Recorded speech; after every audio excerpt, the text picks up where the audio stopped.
been sitting in a hole over here. A midget. Don't worry about it.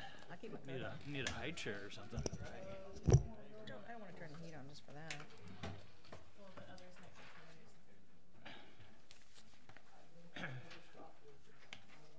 Next time we'll bring something like a phone book to sit on. Do they go up and down? Yeah, well, yeah, either that or else switch chairs with both those people. Mine's higher. I know. I Can can't you make make it yours go any higher? higher. There's the thing to make it go higher is here. See, I can make it go down. Okay, now lift up, and it should go up. It doesn't go any higher than this. You want to trade chairs? I feel like a midget. There's one left. It won't go any higher. I didn't drink enough at work and it stopped. What is this? It opens. That's our defibrillator. Oh, Might as well have been Christmas today. Jack. 2 minutes. yeah. No, mine's like sitting in a hole too. Going up any higher. Yeah, it won't go any higher. I'll bring a phone book next time. Bring a big pillow to sit on. Maybe switch with Carl, who's taller. I don't think Carl would be very happy about that.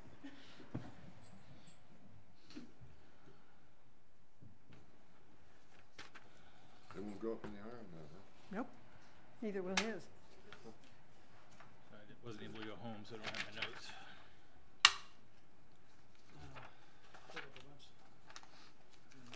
Oh, I should turn my phone off or down or something, huh? Turn my phone off? I don't even know how to turn my phone off. I just turn the volume down.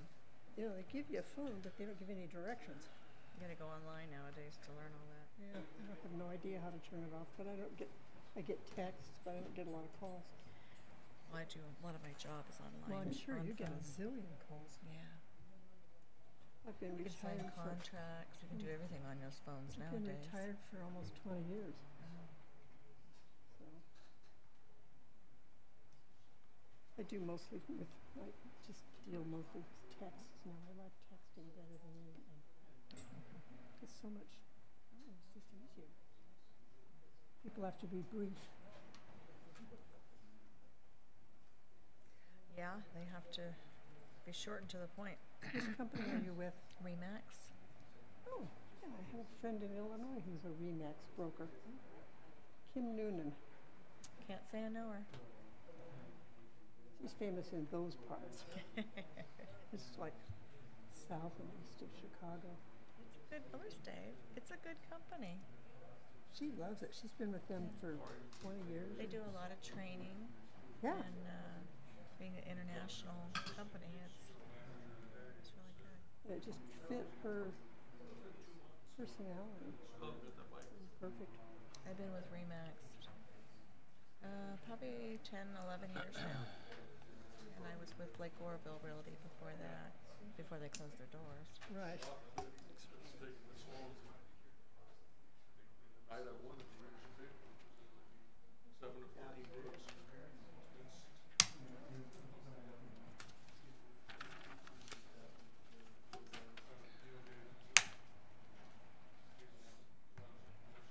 I've worked for about 8 years. I was on the board of directors of a nonprofit.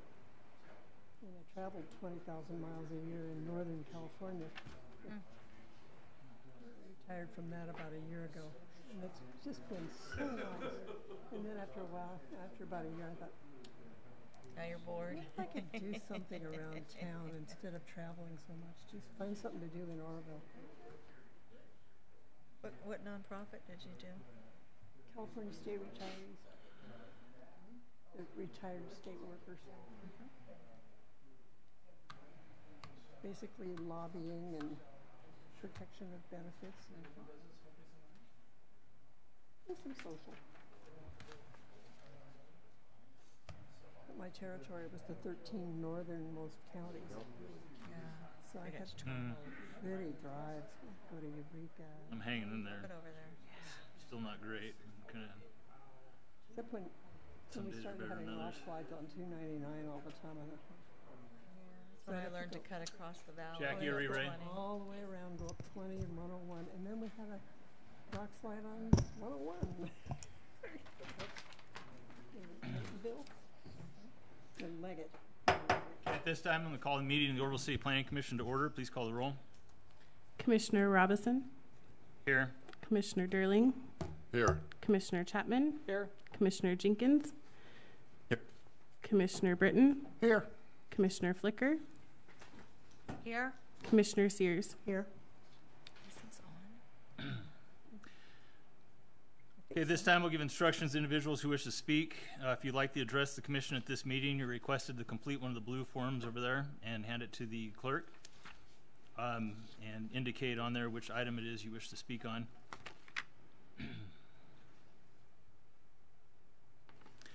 At this time, we will have the oath of office for our new planning commissioners.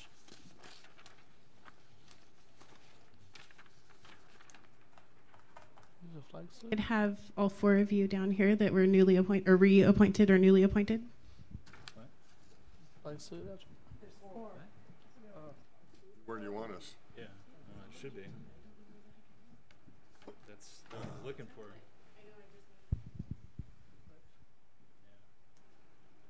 I think it got switched for the oath. The oath of office is on here twice. I saw that also. Yeah.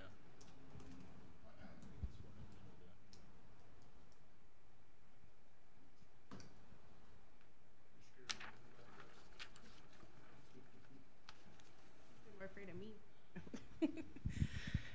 All right, welcome. Go ahead and raise your right hand and repeat after me. I do solemnly swear that I will support the Constitution of the United States and the Constitution of the State of California, and that I will faithfully discharge the duties of the Planning Commission to the best of my ability. Thank you.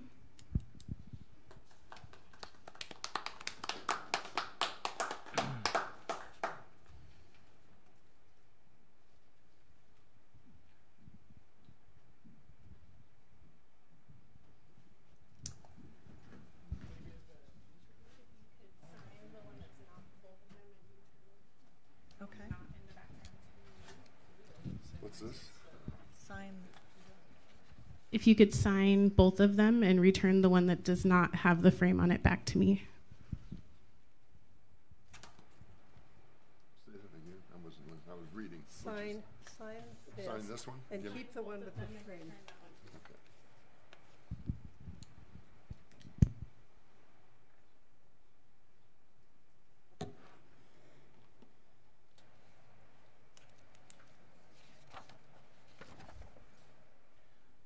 Okay, at this time, if you'll rise and join me in the Pledge of Allegiance. Salute, pledge. I pledge allegiance To the flag of the United States of America and to the republic for which it stands, one nation, under God, indivisible, with liberty and justice for all. Sorry, I would skip the line there. Yeah. Sorry, I was rushing to try and make it here today, so I'm kind of. You've only been doing it for 20 years. Well, you made it earlier Yeah. as well. Well, only because my work is 2 blocks away, but. Okay. Next item, public comments. This is an opportunity for members of the public to address the Planning Commission on any subject not on the agenda, but related to the Planning Commission. And I have one form for Dave Quintel. Thank you, council and newly appointed council members and retreads, as we call them in our business, meaning you've been back before. Real short, I just see a lot of projects going around both in the city and in the county. Some of them appear to be, I would assume, FEMA projects. Do they have any accountability to the city or obligation to play nice, or they just do whatever they want and build whatever they want whenever they want? Or apparently nothing. I don't see anything coming through council. I don't see any coming through this commission either. So just a question, I guess. We'll let Gary take that one. Gary Lehman, Community Development. To answer the question is a lot of appears to be projects going on within the county and the city. FEMA projects is what I assume that you're referring to. The FEMA projects do go through the city. We do work with FEMA on those. However, federal government overrides jurisdictional requirements and that of a jurisdiction, so they take power of authority over city. However, they do work with the city and have been working with the city in listening to city comments and that in some of the projects and locations of where they're going. So with that being said, there are some subdivisions where they have indicated they were coming in that through city influence they have decided to go other direction. One is that's so out just east of the airport, the subdivision that's out there that's fully developed, which was an easy project for them. They were going to go forward on that. From what we've heard to this point now, they're reversing their actions on that and going to allow that for permanent housing. Planning staff has put together a letter going out to subdivision owners. That will be being reviewed by the city administrator and assistant city administrator tomorrow to be sent out to all the subdivision owners and those that have land of potential for subdivisions, that those subdivisions that are fully developed with all the infrastructure in and stuff that we're requesting, because what it is a contractual agreement between the property owner and FEMA, federal government. That's where we don't have any control. So the city has sent a letter, has provided a letter, put together a letter to send out to the subdivision owners that those that are got all the infrastructure in are ready to build condition at this point in time, just by pulling permits, that they reserve those sites and developments for permanent housing. And other projects that aren't fully complete, ready, build, that they can work with FEMA in putting in the infrastructure in that and assisting in that process as well. Staff has also indicated that we're putting in incentives. So incentives would be the plan review for building, plan review for planning, plan review for fire would be cut in half. The time guarantee for the review process would be 10 working days maximum for the first submittal and 5 working days maximum for the second submittal. If they happen to sell that subdivision that's fully developed, these go right along with that sale. So it doesn't just go with the property owner, it also goes with the sale of the subdivision if it happens, to be during this time period. The reason is we're wanting in the city of Oroville, staff, the zoning administrator, and staff has viewed that we need to assist those that need and provide availability for temporary housing, but at the same time we need to provide the ability for permanent housing. And if we put temporary housing in where permanent housing can go, we're defeating our purpose for proper growth within the city. And this is why we're doing that and going in that direction. I hope that helps and answers your question. Yeah, I guess when you say there's discussions going on, who are these discussions going on amongst?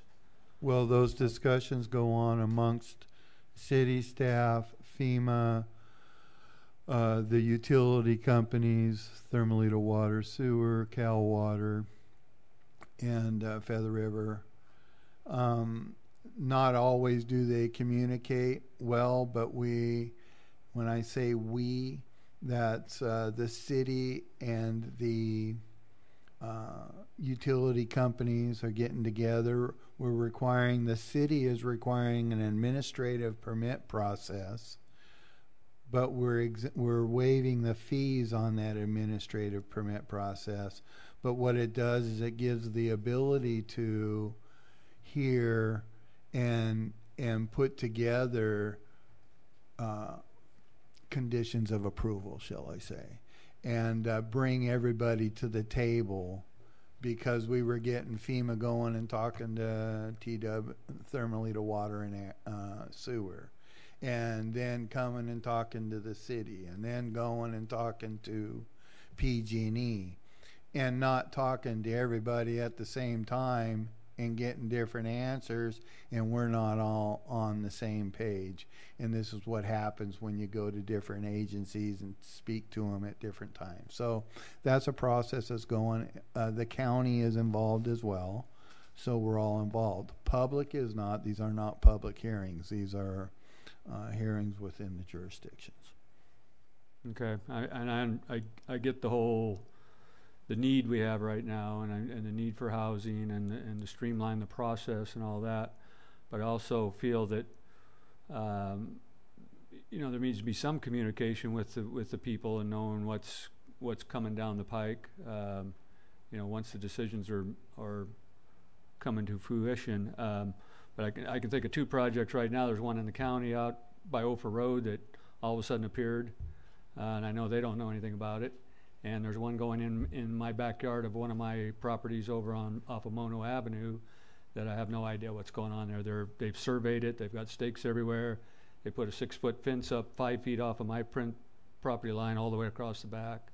None of the neighbors know what's going on. I don't know what's going on. So it's just a little disconcerting when, and I know that's not shovel ready. And the whole idea of the shovel ready stuff being available to provide fairly rapid housing, full-time housing. That's a great idea. I applaud that. But the stuff that seems to be done, it appears to be being done under the table is what. And I hear you. As the staff member that receives the phone calls and has to answer the questions and hear the concerns, I feel your concern. On Mono, I can indicate to you that is a FEMA temporary housing project that's going to be going forward. They did submit their administrative permit this week. We do have a meeting with bringing together the utilities and everything on that to have the administrative meeting Monday. So that is a project that is moving forward. We got to figure out what we're going to require with design and that. One thing that I would like to assure is that the city is not supporting or allowing any projects coming in that aren't FEMA regulated and oversought.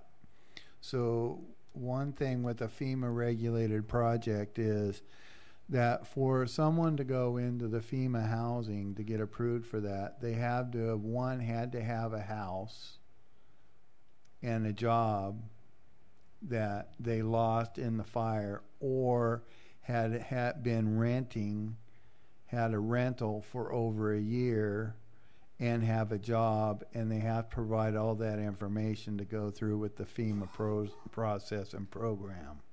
The FEMA program. Harry, I'm going to interrupt you here. Did you have more questions No. regarding this item? If you could get with staff and discuss this outside of the meeting, and then Okay. they could answer the questions. That'd be great. Well, my whole Appreciate concern is that it's not being brought above, out to the community, so. Yeah. And I understand it's Big Brother can do whatever they want, and I get that. Well, and they're not really yeah. talking to anybody either. They're just Yeah. picking spots, I making get it. I'm making not- up addresses, and they're not even talking to the post office. They just start ordering packages. Right. Like, and Like they're I not said, talking to. I'm not here to beat up on anybody. I'm just kind of trying to bring it up, and No, I appreciate it. that. Just Yeah. it just creates a bad taste in people's mouths when they're stuff goes in and they have not a clue what's going on. And I would yeah. I would ask if when the agencies are having these discussions and they decide to do something and everything, that perhaps that they should make some sort of effort of letting surrounding property owners know, like we do when we have a public hearing or something. Yeah. This is exactly why we have required the administrative permit process. Because there wasn't an administrative permit process, there was the urgency ordinance that came forward. In the urgency ordinance. And one thing is city doesn't even know where they're going until after they've done breaking ground and doing whatever they're planning on doing, because the federal government's doing what they want to do and going in, and then we hear about it later, and then that's when we get involved. Well, and like I said, I wasn't joking. They literally pick places on these lots out there, make up addresses, and then start ordering stuff. And it doesn't work that way. We hold the packages, and they keep ordering it, and I don't. So they just do whatever they want. Yeah, that can be interesting. Okay, were there any other people who wish to speak on the public comment section on items not related to agenda items? Okay, moving on. The next item is correspondence. There is none. After that, approval of minutes from January 10th, 2019. Were there any changes, additions, or corrections to the minutes? If not, I will accept a motion. I move approval of the January 10, 2019 Planning Commission meeting. I second. There's a motion and a second. Please open the voting.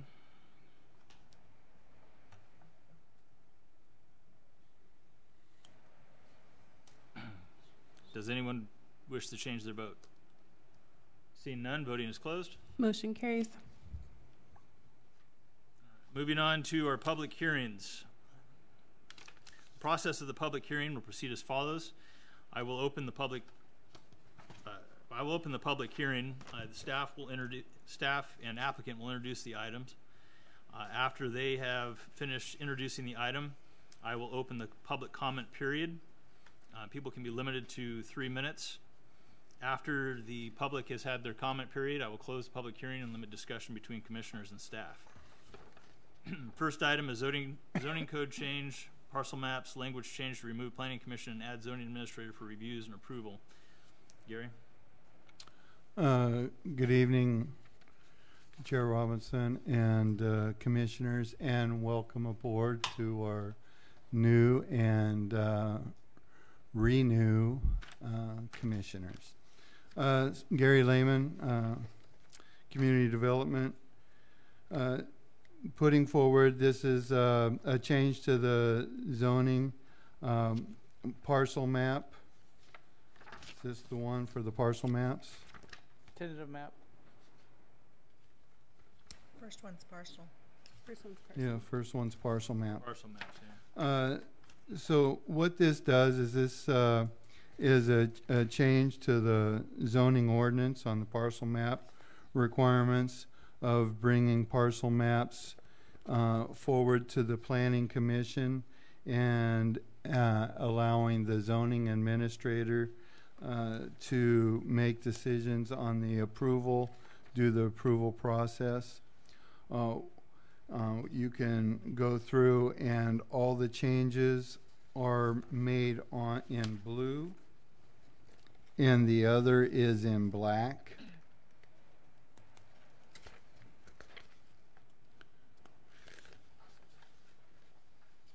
And the reason for this is to assist in expediting the process and reducing the cost to those that are going through the parcel map and merger process.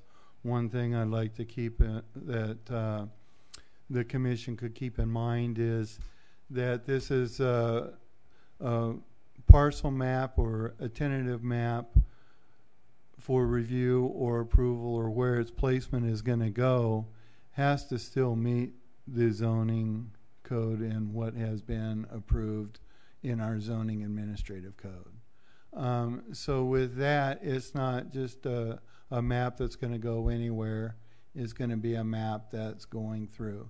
Any parcel map or tentative parcel map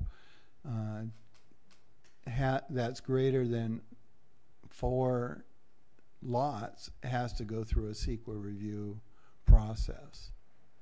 At the same time, you can see in here that it indicates that that will also be reviewed by the city administrator, and it'll also be brought to the attention of the planning commission. There'll also be notification that will be taken out to the neighbors. If there are letters sent and derogatory letters sent, or if the planning commission feels that the size of this subdivision that's being proposed, or the size of this parcel map or whatever that's being proposed shall be reviewed by the commission, they have the right at that time to require and request that. But the way that the code is written, doesn't matter what size the map is, whether it's 5 lots or 105 lots. It is required to be brought in front of the planning commission and go through the process of approval and the expense to go through that and time delays. So what this is, and this is consistent with I believe the city of Chico, which was brought to my attention, that they do this process. They allow staff, the zoning administrator, to make the decisions on subdivision maps, parcel maps, tentative parcel maps. However, if it's